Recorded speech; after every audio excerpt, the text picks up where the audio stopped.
The hum of the generator wasn't music, just the grinding drone of a machine clinging to life. It vibrated the corrugated floor plates, the tremors a near-constant pulse beneath my boots. This glorified shack, my dominion, sat on the blasted edge of order, the last outpost before the seething expanse of the sprawl. A bead of sweat traced the scar above my eyebrow, joining the grime plastered to my face.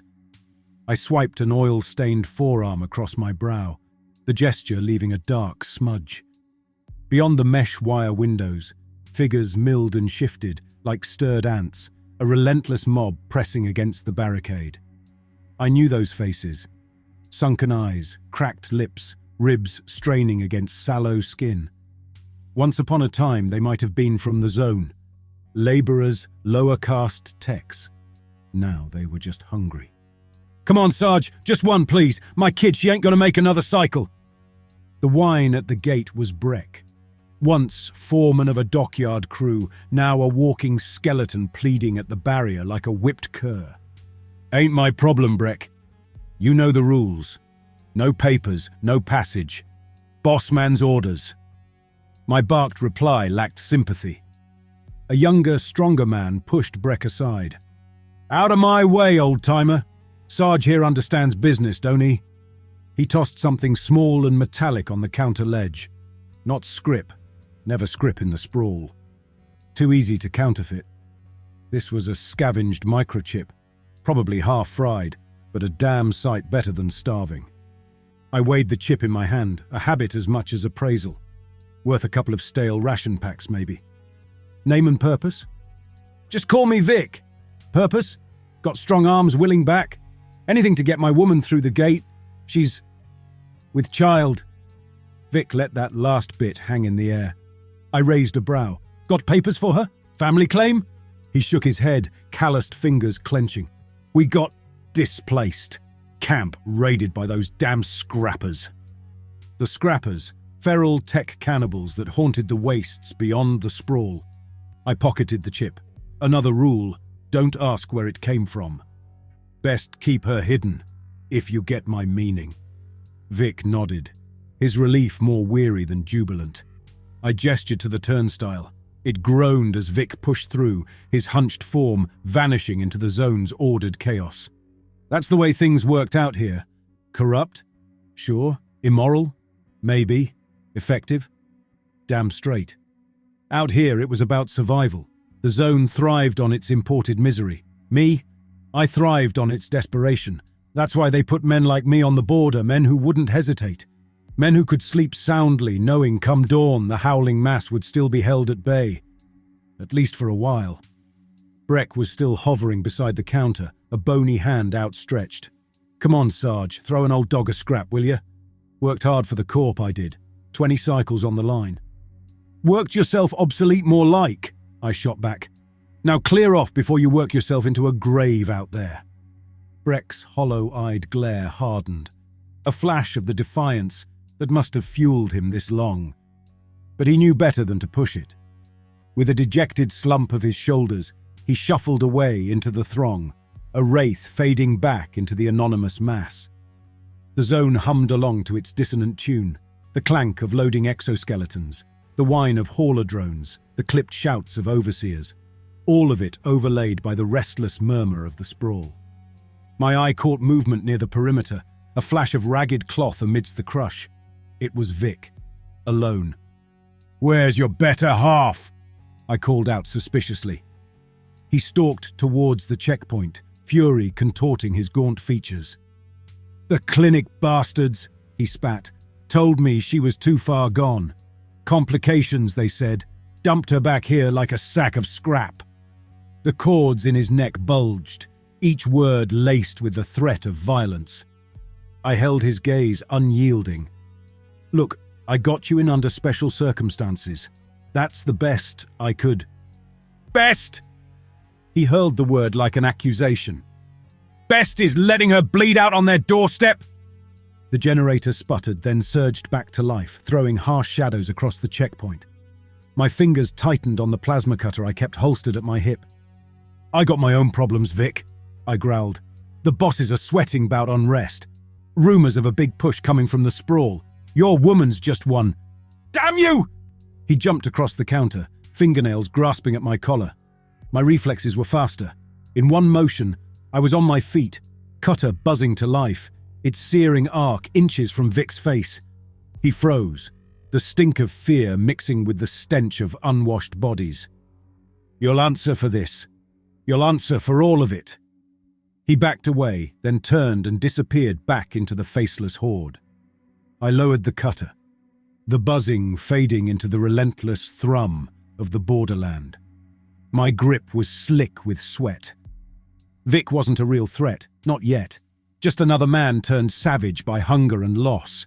But his words lingered, a bitter aftertaste in the stale air.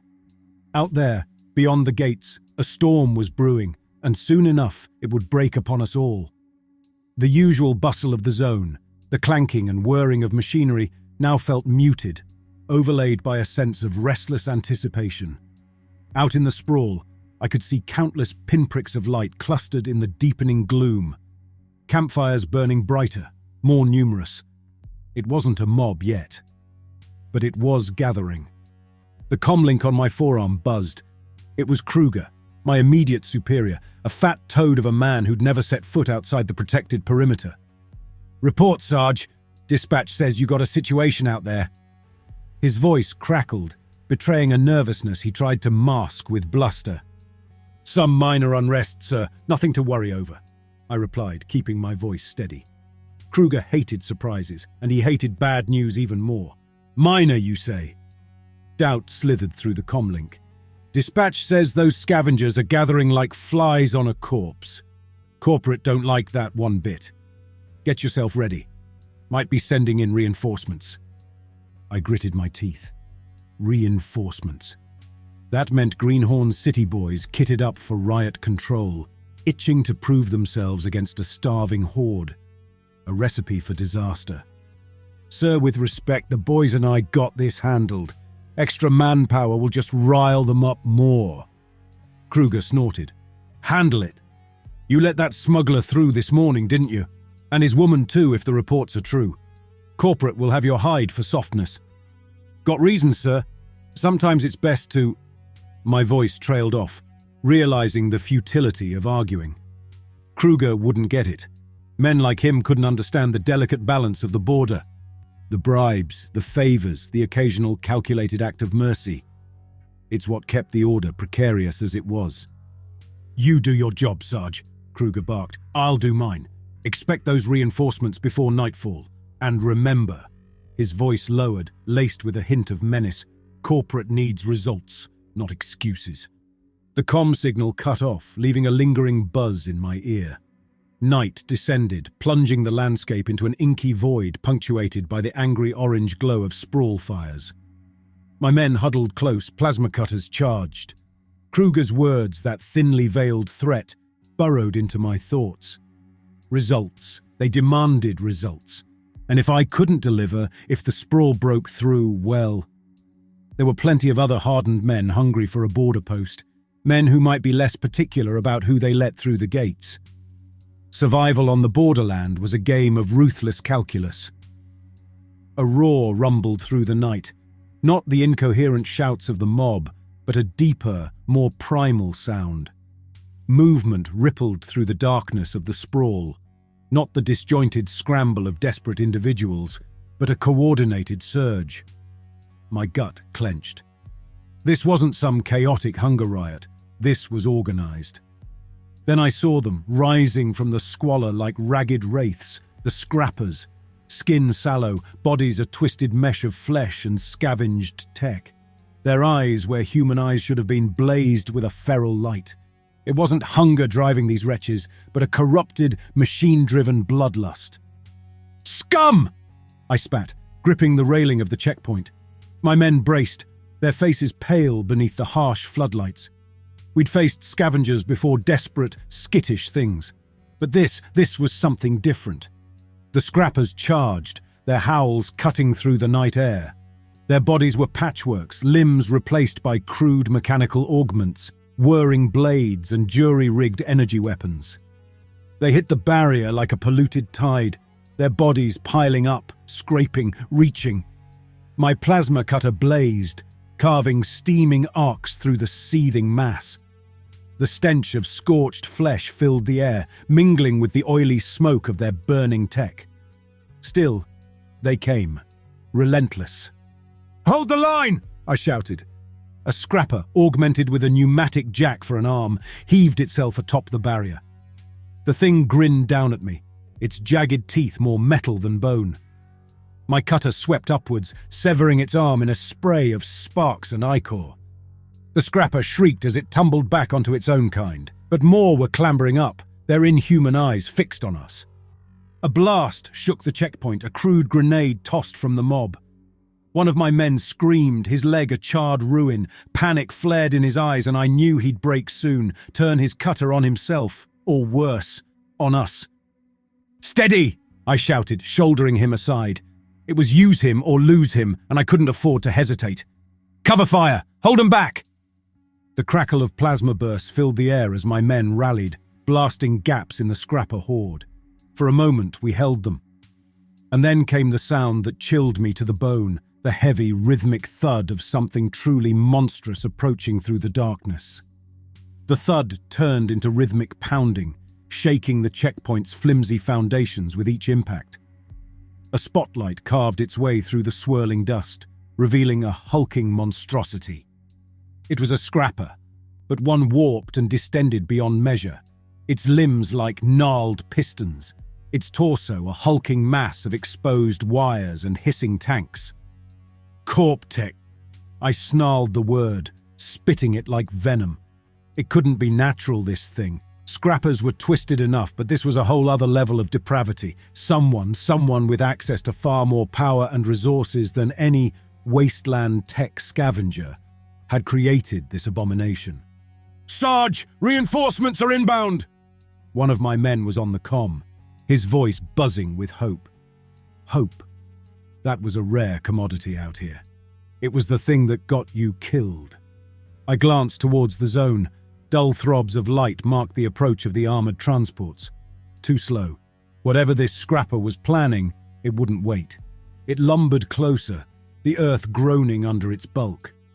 A patchwork of salvaged armor plates covered its form, the scavenged insignia of dead corporations twisted into mockery. Where a head should have been rose a crude array of sensors, sparking and whirring, its gaze sweeping the checkpoint.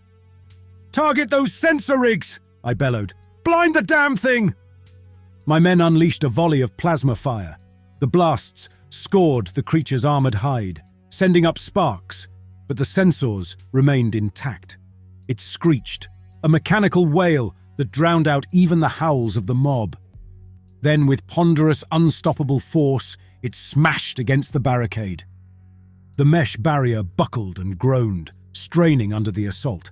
Another strike, and the support struts began to snap, the entire structure twisting and buckling. My men scrambled away from the collapsing mass, their cutters buzzing. They were insects against a titan. I was thrown off my feet as a section of the barrier collapsed inward, showering me with sparks and debris. For a dizzying moment, the sprawl and its ravenous denizens seemed just an arm's length away. Then I was scrambling back. "Fall back!" I ordered, even as I knew it was futile. We were outmatched, outgunned. There was no defense against something like this. The checkpoint was lost, the border was lost, and with it, any semblance of control, of order, was about to vanish into a tide of madness and scrap metal. Chaos erupted. As the checkpoint gave way, my men scattered, their disciplined volleys dissolving into sprints. Scrappers poured through the breach, hacking and slashing with frenzied abandon. The air filled with screams, the sharp tang of blood, and a cacophony of crude, machine-augmented war cries.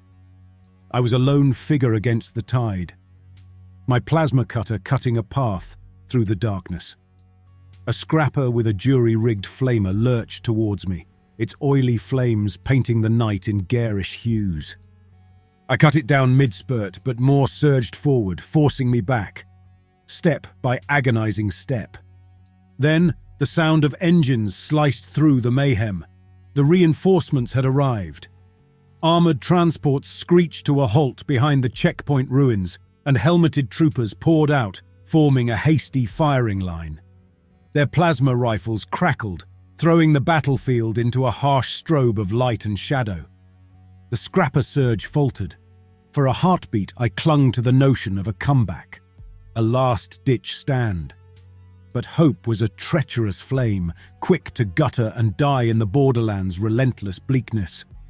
The hulking monstrosity ploughed through the troopers' line, leaving a trail of shattered bodies in its wake. It was upon them now, tearing and crushing with horrifying purpose. The troopers, their discipline crumbling in the face of the beast, screamed and scattered like rodents. Their line broke, the scrappers flooded in, and in the heart of it all, the monster turned. Its sensor array swiveled, focusing on me. The world seemed to contract. There was me, the monster, and the vast chasm of the sprawl behind it, teeming with the starved masses that were now unleashed. Kruger, the faceless corp bigwigs, their demands and threats, it all faded into insignificance. I turned and ran. Not a soldier's retreat, not a tactician's withdrawal, but the raw, panicked flight of a hunted animal. I sprinted through the ruins, dodging whirring blades, the howls of the mob rising in a triumphant crescendo behind me. Ahead lay the zone, its harsh order suddenly a haven of sanity in the madness. Then, a voice cut through the din. "Sarge! Over here!" It was Vic. He stood beside a half-collapsed maintenance tunnel leading into the bowels of the zone. Madness flashed in his eyes, the cold fury of a man who had lost everything and found only a hunger for vengeance. I didn't hesitate. I scrambled into the tunnel, Vic sealing it behind us with a rusted slab of metal. The howls of the scrappers faded, and as darkness consumed us, I knew, with a dreadful certainty, that it was only the beginning. We had weathered this storm, but the sprawl and the horrors it was now unleashing would sweep over the zone like an unstoppable plague. The maintenance tunnel was a suffocating world of darkness, barely wide enough to crawl through. It reeked of stale lubricants and decaying insulation, a noxious parallel to the carnage above. Vic scrambled ahead, his rough-hewn knowledge of the zone's tunnels our only hope. My comm crackled to life. It was Kruger, his voice a panicked squeal laced with barely contained rage. "Sarge, what in the nine hells is going on out there? You were supposed to hold—" I cut him off. "Forget the border, Kruger. The scrappers, they've got some kind of a war machine. Tore through your precious reinforcements. It's over." Silence crackled across the line. Then disbelief, followed by a chilling fury. "You damn fool! Corporate won't stand for—" "Corporate!" I laughed, a harsh, mirthless sound. "Let them face the scrappers, see how their profits protect them." I severed the link, silencing Kruger's spluttering rage. The world contracted to the beam of my torch, the breaths of the man ahead, and the cold, pressing weight of the earth around us. Suddenly Vic halted. "Dead end," he hissed, his shoulders slumped. "I thought maybe it would lead back to the lower levels." "No way out," I said, tasting grit in the air. We were entombed, cut off from the escalating chaos above.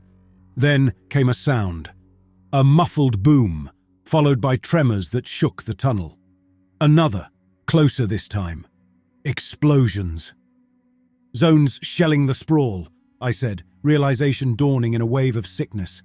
"They're not trying to contain this. Kruger, the corp bastards, they're going in for the purge." Vic turned on me in the cramped darkness, his torch beam searing my eyes. "And they're burying us alive to do it," he snarled, flecks of spittle flying in the dim light. A fresh wave of explosions rattled the tunnel, raining down dust and debris. I flinched, a primal dread surging through me. They would leave no survivors, no witnesses to their brutal solution. "We gotta move." Vic dug at the dirt-caked wall with frenzied desperation. "Gotta be another way. An old shaft, a forgotten access." Each explosion felt like a hammer blow to my gut. The tremors grew more violent, the walls of the tunnel groaning ominously.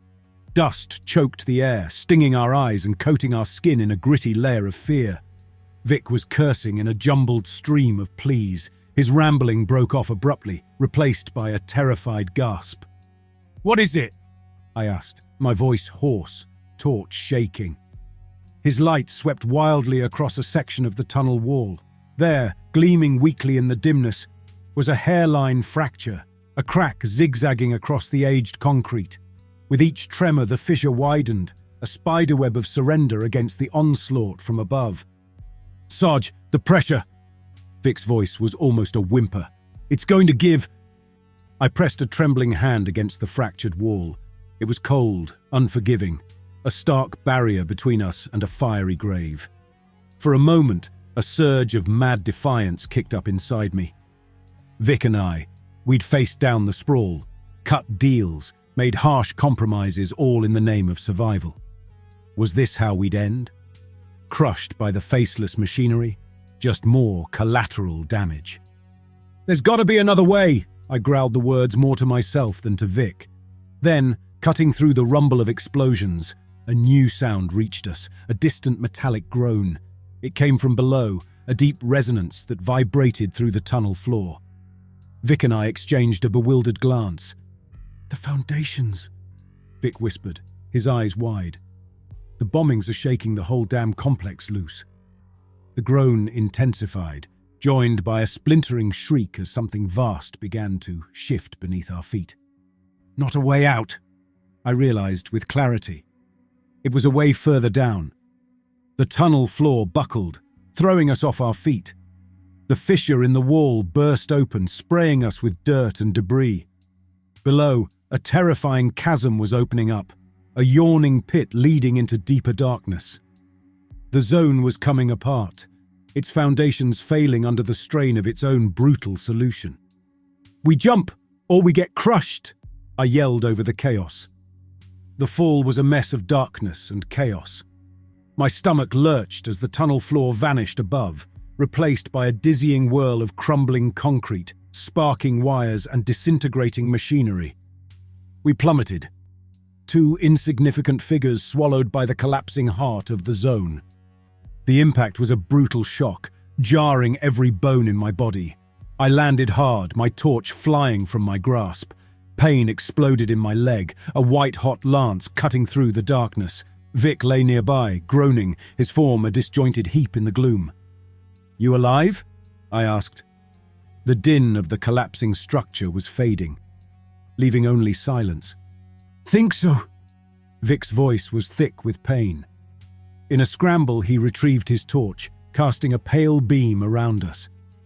We were in a vast, cavernous space, a subterranean chasm gouged out by the zone's relentless expansion and now exposed by the falling debris. Rusted girders jutted out like skeletal ribs, and a complex network of pipes and cables dangled from above, dripping oily lubricants into the murky depths below. "Where in the nine hells?" I breathed, the words catching in my dry throat. My leg throbbed in fiery protest, and a wave of nausea washed over me. This wasn't escape, just a different kind of tomb. Vic lurched to his feet, a determined glint in his pain-filled eyes. "Maybe not," he grunted. "Look!" He aimed his torch beam at a section of the cavern wall. Hidden behind a tangle of broken pipes was an opening, a dark, rough-hewn tunnel vanishing into the depths. "Old access shaft, maybe. Forgotten." Vic's voice rose. "Knew these tunnels like the back of my hand. Before..." He trailed off, not needing to finish the sentence. Before the zone had consumed everything. He hobbled towards the tunnel, and I gritted my teeth against the flare of pain as I followed. We stumbled into the darkness, the torchlight casting shadows of our battered forms. The tunnel wound downwards, a twisting gut leading away from the dying heart of the zone. Vic led the way. I followed behind, my torchlight painting shadows upon the walls. The throbbing in my leg grew worse with each step, but I forced myself to keep pace. Falling behind meant more than just exhaustion. It meant becoming a liability. A dead weight Vic might have to abandon. We reached a fork in the tunnel. Vic hesitated, His battered face creased in concentration. "Left, I think," he muttered more to himself than me. "Should take us deeper, away from the main shafts." "Deeper?" I asked, unease snaking down my spine. "Where in the hells are we going?" He offered me a smile. "Sanctuary, maybe. Or just deeper into the damn abyss. Right now, either way beats what's above." There was a raw truth to his words, a brutal pragmatism that had kept both of us alive this long. I held my tongue and followed him left, the beam of my torch cutting a pale path into the inky void ahead. The tunnel walls shifted from rough-hewn rock to aged, moss-covered brickwork. Each brick whispered stories of another time, relics of some long-forgotten structure now entombed within the zone's foundations. Were we descending into another man-made hell, or the deeper bowels of some natural cavern system? Only the darkness knew, and it was never one to yield its secrets easily. A cough tore from my throat as the air grew fouler. We were heading into depths rarely, if ever, touched by those who lived above. Then the tunnel opened into a wider chamber. Our torch beams played over its confines, revealing a shocking sight. Skeletons littered the floor, their bones picked clean and bleached by time. Some lay scattered, others huddled in silent clusters like families caught in their final embrace. "The Forgotten," Vic whispered, a note of reverence in his harsh voice. "Those who couldn't make it above, or never tried." We pressed further into the chamber of bones, our footsteps a hollow crunch against the silence. The sight of the dead, a morbid compass amidst the darkness, urged us onward. Better to tread a path littered with the past than crumble beneath the ruthless present. The tunnel sloped upward. The pain in my leg had become a relentless drumbeat, but the thought of the fiery inferno above spurred me on. After an eternity of climbing, the light at the tunnel's end grew brighter. We stumbled out of the tunnel and into a vast space. It was a refuse depot, a cavernous underbelly of the zone where waste and debris were collected before being incinerated. Rusted conveyor belts sagged overhead, and massive refuse compactors loomed like dormant beasts. We were below the zone, but unmistakably within its territory. We'd done the impossible, crawled our way back from the brink. But our odyssey was far from over. "Gotta be a way back up," Vic said, squinting against the light. "Maintenance shafts, access hatches, something." I surveyed the depot. My gaze fell on a towering pile of refuse, a haphazard mountain of scrap metal, discarded tech, and nameless, unidentifiable junk. "Up there," I said, my voice low. "If we can scale that pile, might reach a ventilation shaft or something near the ceiling."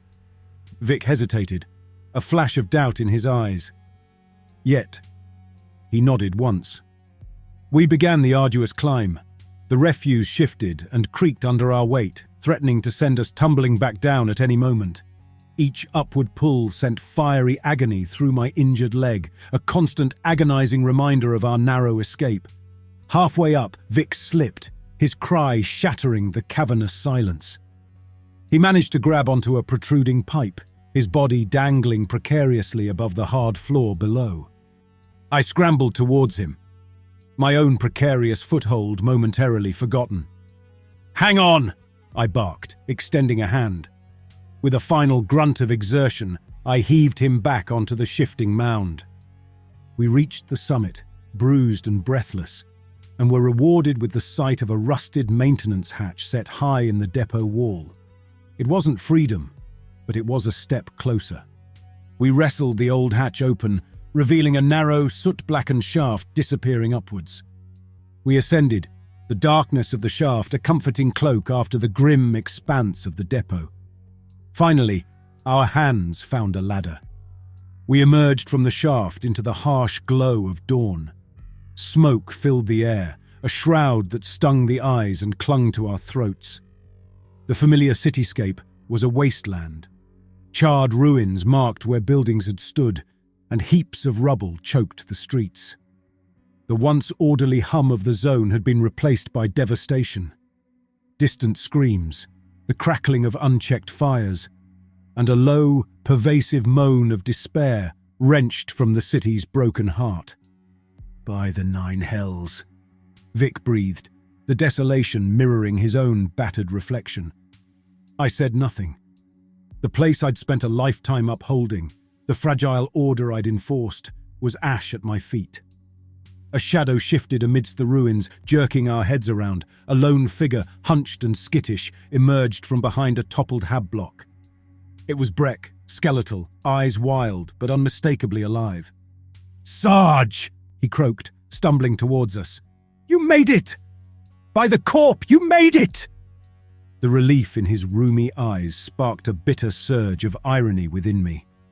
Here was the man I had denied passage, a man who'd looked to me for salvation and gotten only a hard-edged refusal. Yet, somehow, he'd outlasted the inferno. "Sprawl?" I asked, my gaze sweeping across the devastated landscape. The barrier, the checkpoint, all gone, vanished beneath a tide of fire and fury. "Gone!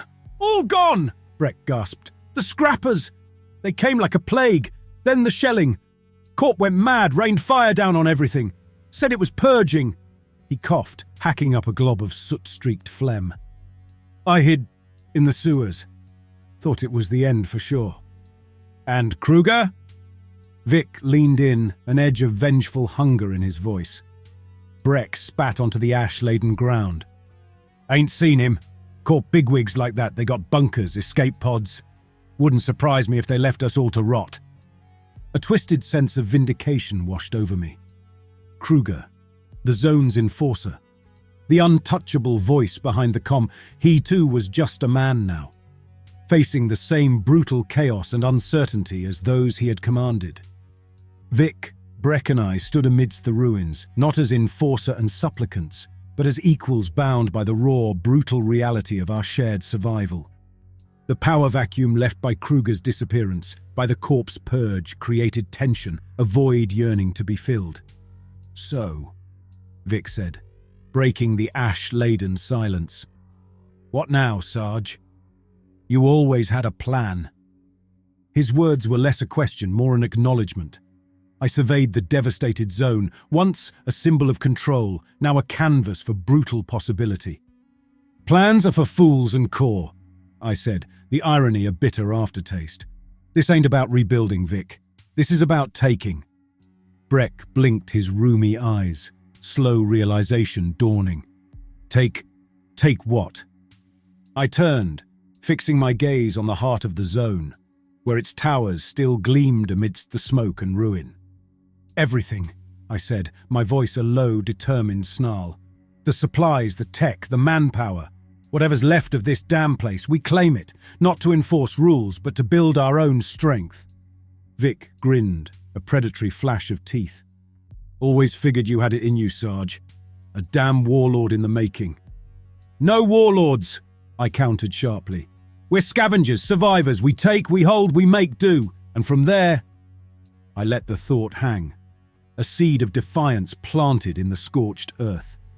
The zone had always held a treacherous sort of opportunity for those hardened enough to seize it.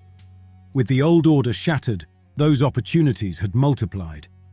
It would be a ruthless climb, power earned in blood and forged in betrayal. But it was a climb we could make. The distant rumble of thunder rolled across the ruined skyline, a stark counterpoint to a voice cracking from a discarded comm unit nearby. I knelt, picking up the device. It was a hauler frequency, voices panicked and fragmented. "Corp pull out. Complete chaos. Gangs forming." The transmission cut off, leaving a void of static mirroring the uncertainty ahead. But in that void, there was also clarity. New factions would rise from the ashes, hungry for territory and power. There'd be conflict, alliances forged and broken, a constant, brutal fight for dominance. "They'll come for us," Vic grumbled, mirroring my own thoughts. "What's left of the corp? Sprawl remnants, any pack of jackals with a taste for control." "Let 'em come," I growled, a fierce surge of defiance burning away the last vestiges of doubt. "We survived the fire, Vic. We crawled our way up from hell itself. They want what we take. They'll have to pry it from our dead hands." The zone, had been reborn in chaos. The enforcer was gone, replaced by a scavenger, a survivor hardened by fire and betrayal. And in the heart of this scarred world, we would carve a place for ourselves, not by restoring the old order, but by forging a new one in its brutal image. Years turned, like the grinding gears of the zone's salvaged machinery. Slow, relentless, each rotation leaving its mark. The city dissolved into a patchwork of territories. Gangs, warlords, and desperate leaderless enclaves clung to their scraps of power, locked in a perpetual cycle of skirmishes and shifting alliances. Amidst this maelstrom, our crew thrived. Vic, Breck, and I were its core scavengers, scroungers, ruthless negotiators. We'd scrambled our way to the top of the refuse pile, not through grand conquests, but through cunning and an unflinching willingness to do whatever it took to survive. Our stronghold was a hollowed-out hab tower, a crumbling relic of the former glory, now reinforced with salvaged scrap and bristling with jury-rigged defences. It was a grim fortress, a symbol of our scavenged sovereignty. Tonight, the raucous laughter of our men filled the tower, former labourers, dockyard enforcers, even a few broken scrappers who'd chosen our brand of brutal practicality over the mindless rage of their former lives. We feasted on hoarded rations and scavenged liquor. Vic, battle-scarred and weathered, raised a chipped mug in a crude toast. "To the Sarge!" he toasted, his voice booming over the din. The man with the iron gut and the black heart to match got us this far, didn't he? Cheers and shouts of approval filled the room. Breck sat hunched beside me, his wizened features creased in a mirthless grin. "Remember that checkpoint, Sarge? You thinking what I'm thinking?" I swirled the acrid liquor in my own mug. That it was a lifetime ago? That we were fools back then? He cackled, a sound like rusted hinges. That we should have kept all those bribes. Laughter erupted around the table.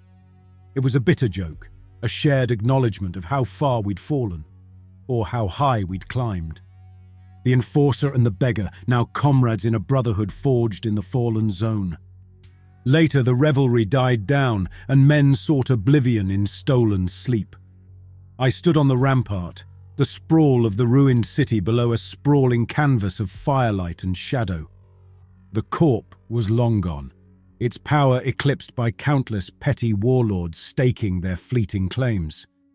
We were just one pack amidst the wolves. A figure emerged from the darkness, Vic, his silhouette stark against the distant glow of burning slums.